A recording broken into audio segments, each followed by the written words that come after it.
Welcome back to Echoes of Ihsan. I'm excited for today because we're diving deep into Sahih Bukhari, Book 54, and that's the beginning of creation. Oh, a classic. We're going to be talking about getting a glimpse into how it all started. Right, You right. know, the very beginnings of the universe, Yeah. the hierarchy of heaven, and even a peek into paradise and hell, all through the lens of Islamic tradition. It's amazing what we can learn about these concepts through hadiths. Yeah, and for our listeners who might be new to the show, hadiths are essentially like first-hand accounts of what the Prophet Muhammad, peace be upon him, said and did. Think of them as these precious gems of wisdom and guidance that have been passed down through generations. Exactly, and Sahih al-Bukhari is considered one of the most trusted collections of these hadiths, compiled by Imam Bukhari. He was quite the scholar. Yeah. He really dedicated years and years of his life sifting through thousands of narrations, making sure they were authentic, making sure they were accurate. So when we delve into these hadiths, it's not just stories we're reading. We're tapping into a wellspring of knowledge and wisdom. Right. And I think what I love about this particular book is that it doesn't just launch into a dry, factual account of creation. Yeah. It sets the stage with a story. A story. Yeah, a real-life interaction Oh. between the prophet and two groups of people, Okay, I understand. the Bani Tamim and the Yemenites. Okay.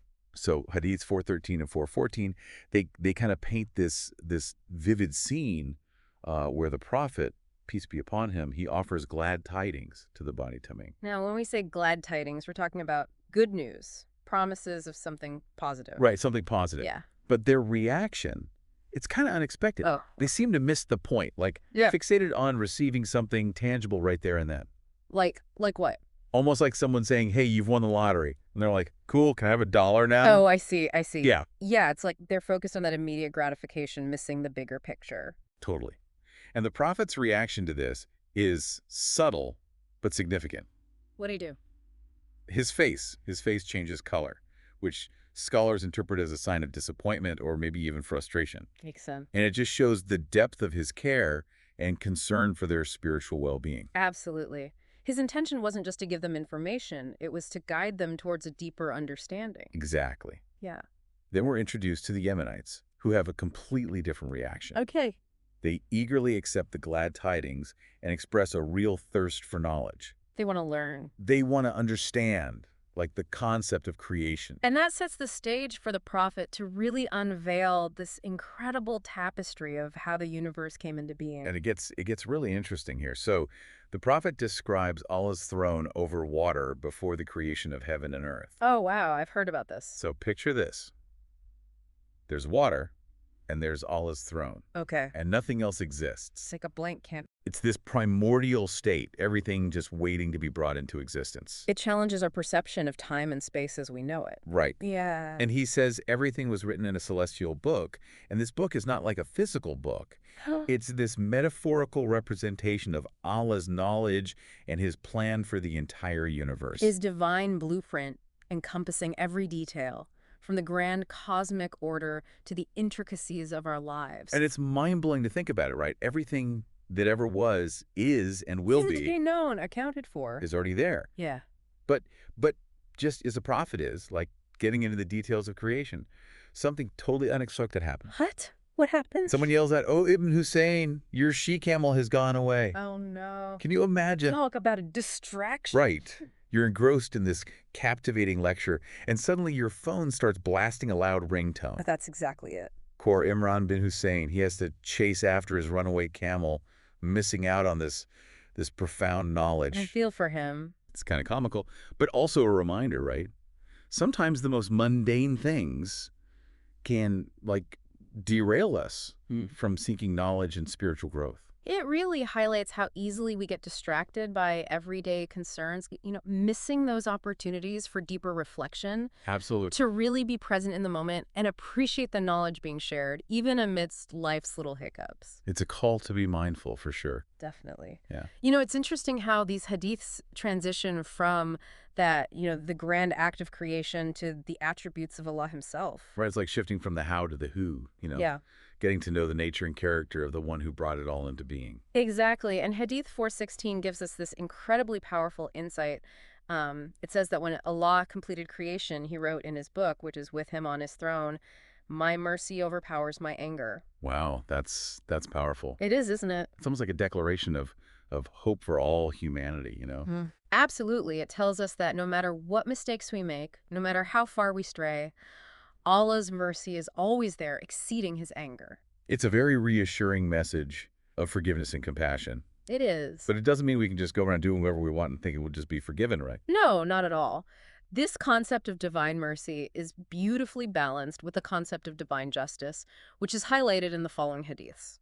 Oh, interesting. Yeah. So hadiths 415, 417, 418, and 420, they all deal with this issue of unjustly seizing land. Okay. It's pretty specific, but it speaks to a broader principle of violating the rights of others, wouldn't you say? Absolutely. It emphasizes fairness, honesty, respecting the boundaries of others, both physically and metaphorically. So what happens, what's the consequence of unjustly taking land? Well, the hadith describes a pretty severe punishment, being encircled by that very land and sinking down 7 earths on the Day of Judgment. Oh, wow, that's intense. It's a stark reminder that our actions have consequences, both in this world and the next. So while Allah's mercy is vast, his justice is equally unwavering. Right. It maintains order, accountability in creation. Okay, so we've explored the beginning of creation, some of Allah's key attributes, and now let's turn our attention up to the heavens. Oh, There are a bunch of hadiths that talk about signs in the heavens, like these celestial events that point to Allah's power. they're not just random happenings, they're divine messages, Yeah. reminders of Allah's presence and majesty. Like Hadith 421, which describes the sun setting by prostrating beneath Allah's throne and then asking permission to rise again. I love that imagery. Right, it's like the sun isn't just a giant ball of gas, it's a celestial being, bowing down Yeah. in submission to a higher power. It really challenges our conventional understanding of the sun's movement, encouraging us to see the universe through that spiritual lens. Right, it even quotes a verse from the Quran, 36.38, that says, "And the sun runs on its fixed course for a term decreed. That is the decree of Allah, the exalted in might, the all-knowing." It's a beautiful reminder that everything in the universe operates according to his divine plan and will. And speaking of celestial events, Hadith 422 mentions the sun and moon being folded up on the Day of Judgment. Oh, wow. Just a brief mention, but it speaks volumes about the magnitude of that event. It really does. It signifies a complete transformation. Right. The end of time as we know it. Yeah. It evokes awe. And then we have a series of hadiths, 423, 424, 425, and 426, all about solar and lunar eclipses. Okay. Now, in other cultures, these were seen as bad omens. Right. Like signs of impending doom or the wrath of gods. Yeah. But the Prophet clarifies that eclipses are not caused by anyone's death or birth. They're simply signs from Allah. They're reminders, right? Yeah. Of his control over the universe. It's like a way of shifting our perspective from fear and superstition to awe and reflection. It's like Allah saying, don't panic, I'm still in control. Yeah. Even these seemingly disruptive events are part of my plan. Instead of resorting to superstitions, the Prophet encourages us to pray and reflect during these times. Turning to Allah, seeking his guidance and protection. So from the creation of the universe to these celestial signs, there's this overarching theme of Allah's power, his intricate design, and our place within this grand cosmic order. But there's another realm that captivates our imagination, the unseen world of angels and jinns and the afterlife. It's a realm that sparks both fascination and fear. Right. Filled with these creatures and concepts that challenge our understanding of reality. Are you ready to delve into those mysteries? Let's do it. Let's unpack these mysteries one hadith at a time. We've talked about the very beginning of creation, divine attributes, the signs in the heavens, and now we're venturing into the unseen world. It really is fascinating to think about these other beings, angels, jinns, existing beyond our perception. It really expands our understanding of creation. Yeah, it does. One of the most, I think, captivating accounts is the night journey, described in Hadith 429. Oh, yeah, the night journey. It's the Prophet's miraculous ascension through the 7 heavens. A journey that transcends the boundaries of time and space. So imagine the Prophet, peace be upon him, is carried on this magnificent winged creature called the Burak. I love the Burak, Right. described as being smaller than a mule but larger than a donkey. A creature unlike anything we know, right? Yeah. Symbolizing the extraordinary nature of this journey. And during this journey, the prophet ascends through each of the 7 heavens, Wow. meeting other prophets along the way, Like who? like Adam, Jesus, Moses, and Abraham. Oh, wow. Each heaven has its own unique characteristics and inhabitants. It's like a cosmic tour, revealing the hierarchical structure of the heavens. And the presence of these revered figures from different religious traditions. In the seventh heaven, he encounters Al-Beit al-Mamur, which is a celestial house of worship. Where 70,000 angels pray every day. Can you imagine that? It's mind-boggling. The sheer scale. The constant and unwavering worship of Allah in the heavens, a reminder of the divine presence that permeates all of creation. It's amazing. Yeah. The journey culminates at Sidratul Muntaha, this majestic lote tree. Marking the boundary of the seventh heaven. Right. With fruits resembling clay jugs and leaves like elephant ears. I always love that imagery. It's emphasizing its otherworldly nature. It's like this symbolic representation of the limits of human understanding. Right, even prophetic knowledge reaches its boundary. It's a humbling realization that there are, realms and mysteries beyond our comprehension. Beyond human intellect. But this journey wasn't just about witnessing the wonders of the heavens. It had a very profound purpose.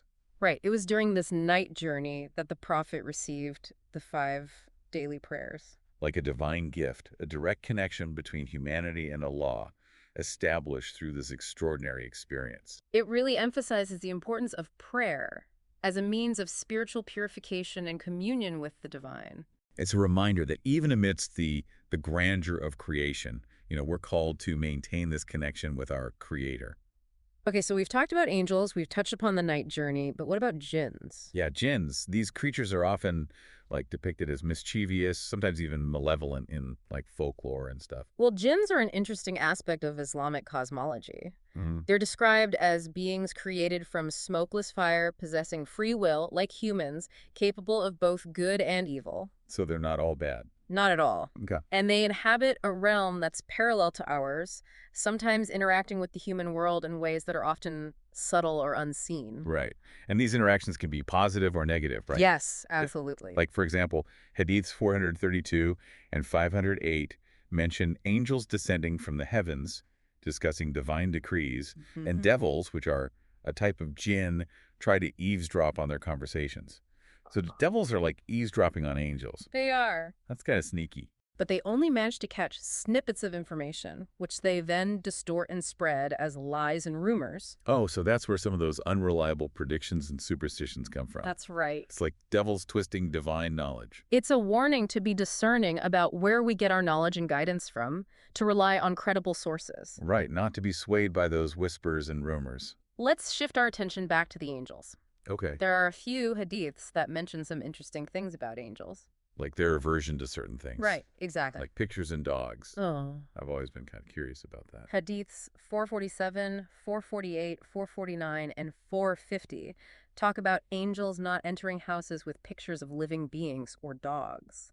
Why is that? What's the Islamic perspective on this? From an Islamic standpoint, creating images of living beings, especially humans and animals, is considered disrespectful to Allah's unique creative power. It's like trying to replicate or imitate something that only Allah can truly create. And what about dogs? I mean, they're beloved companions in so many cultures. In Islam, dogs are considered ritually impure, meaning their presence can affect the sanctity of a space, making it less conducive to angelic presence. So it's not about hating dogs, it's about maintaining that ritual purity. Right, particularly in prayer spaces. These hadith about the unseen world, they can get intense and sometimes even creepy. Yeah, they can. Like Hadith 492, which talks about a man who sleeps until morning because Satan urinated in his ear. Now that's an image, isn't it? It's not meant to be taken literally, though, right? It's metaphorical, representing spiritual impurities. So those negative influences, those whispers of temptation, the distractions that hinder our spiritual growth. Just like physical cleanliness is important. Spiritual purity is important, too. Yes. We need to be vigilant. Against influences that cloud our judgment, Right. weaken our faith, and lead us astray. And then there's Hadith 491, which talks about Satan tying knots on people's heads while they're sleeping. I feel like those knots represent worries, anxieties. Absolutely, those negative thoughts that just weigh us down. It explains why we wake up sometimes feeling sluggish, burdened, just mentally cluttered. Those knots represent that negative energy that just accumulates when we're not mindful. Right, but the good news is that prayer and ablution can undo those knots. It's such a powerful reminder of the transformative power of these rituals, not just for physical cleanliness, but for spiritual cleansing. Renewal. Yeah. Okay, so we've talked about angels and jinns, the night journey, spiritual impurities, but I think the biggest mystery of all is the afterlife. The afterlife. What happens after we die, the realms of paradise and hell. It's the ultimate unknown, the destination that awaits us all. And Sahih Bukhari doesn't shy away from addressing these questions. No, it doesn't. It offers some pretty vivid descriptions of both paradise and hell. It does. One hadith that I think sparks a lot of discussion is Hadith 464, where the Prophet describes seeing the majority of